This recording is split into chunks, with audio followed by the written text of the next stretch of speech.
L'idée principale, c'est de renverser la tendance de l'ensablement du Mont Saint-Michel, c'est-à-dire le désensabler finalement, éviter que les sédiments qui se sont accumulés autour du Mont Saint-Michel continuent de le faire et au contraire plutôt de les chasser.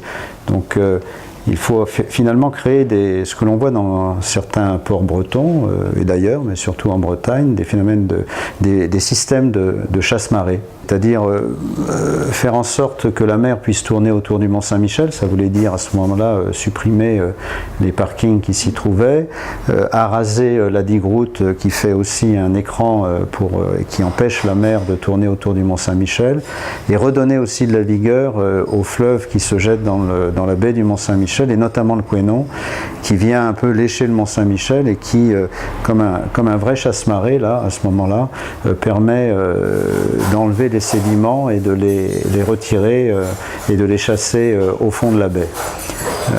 Voilà un peu l'idée du désensablement de la baie du Mont Saint-Michel.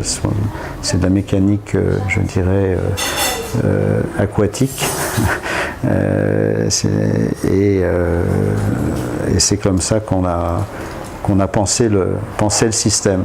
Alors après, il y a une autre dimension qui est venue se greffer quand même, ça c'est la dimension environnementale.